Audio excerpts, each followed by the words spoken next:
شروع کرتا ہوں میں اللہ کے نام سے جو بڑا مہربان نہایت رحم کرنے والا ہے۔ جو شخص کوئی اچھی سفارش کرتا ہے اس کو اس میں سے حصہ ملتا ہے، اور جو کوئی بری سفارش کرتا ہے اسے اس برائی میں سے حصہ ملتا ہے، اور اللہ ہر چیز پر نظر رکھنے والا ہے۔ اور جب تمہیں کوئی شخص سلام کرے تو تم اسے اس سے بھی بہتر طریقے پر سلام کرو، یا کم از کم انہی الفاظ میں اس کا جواب دے دو۔ بے شک اللہ ہر چیز کا حساب رکھنے والا ہے۔ اللہ وہ ہے کہ اس کے سوا کوئی خدا نہیں، وہ تمہیں ضرور بضرور قیامت کے دن اکٹھا کرے گا جس کے آنے میں کوئی شک نہیں ہے۔ اور کون ہے جو اللہ سے زیادہ بات کا سچا ہو؟ پھر تمہیں کیا ہو گیا کہ منافقین کے بارے میں تم دو گروہ بن گئے، حالانکہ انہوں نے جیسے کام کیے ہیں ان کی بنا پر اللہ نے ان کو اوندھا کر دیا ہے۔ کیا تم یہ چاہتے ہو کہ ایسے شخص کو ہدایت پر لاؤ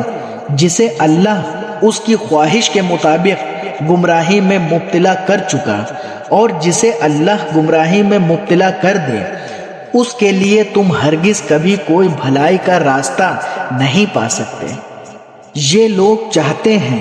کہ جس طرح انہوں نے کفر کو اپنا لیا ہے اسی طرح تم بھی کافر بن کر سب برابر ہو جاؤ، لہٰذا اے مسلمانوں تم ان میں سے کسی کو اس وقت تک دوست نہ بناؤ جب تک وہ اللہ کے راستے میں ہجرت نہ کر لیں، چنانچہ اگر وہ ہجرت سے اعتراض کریں تو ان کو پکڑو اور جہاں بھی انہیں پاؤ انہیں قتل کرو، اور ان میں سے کسی کو نہ اپنا دوست بناؤ نہ مددگار۔ ہاں وہ لوگ اس حکم سے مستثنی ہیں جو کسی ایسی قوم سے جا ملے جن کے اور تمہارے درمیان کوئی صلح کا معاہدہ ہے، یا وہ لوگ جو تمہارے پاس اس طرح آئیں کہ ان کے دل تمہارے خلاف جنگ کرنے سے بھی بیزار ہوں، اور اپنی قوم کے خلاف جنگ کرنے سے بھی، اور اگر اللہ چاہتا تو انہیں تم پر مسلط کر دیتا تو وہ تم سے ضرور جنگ کرتے، چنانچہ اگر وہ تم سے کنارہ کشی کرتے ہوئے تم سے جنگ نہ کریں اور تم کو امن کی پیشکش کر دیں تو اللہ نے تم کو ان کے خلاف کسی کارروائی کا کوئی حق نہیں دیا۔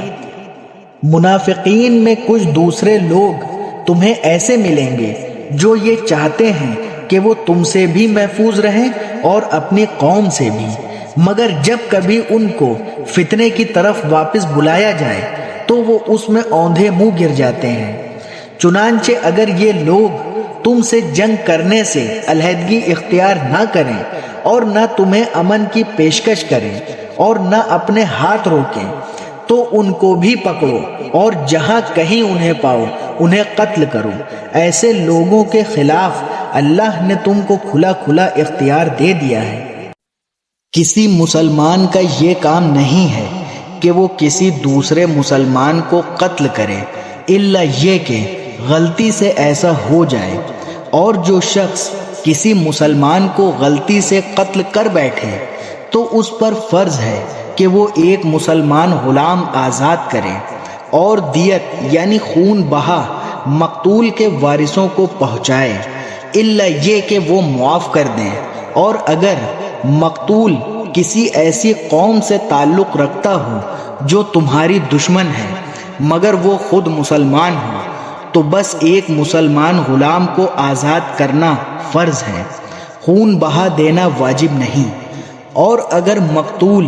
ان لوگوں میں سے ہو جو مسلمان نہیں مگر ان کے اور تمہارے درمیان کوئی معاہدہ ہے تو بھی یہ فرض ہے کہ خون بہا اس کے وارثوں تک پہنچایا جائے اور ایک مسلمان غلام کو آزاد کیا جائے۔ ہاں اگر کسی کے پاس غلام نہ ہو تو اس پر فرض ہے کہ 2 مہینے تک مسلسل روزے رکھے،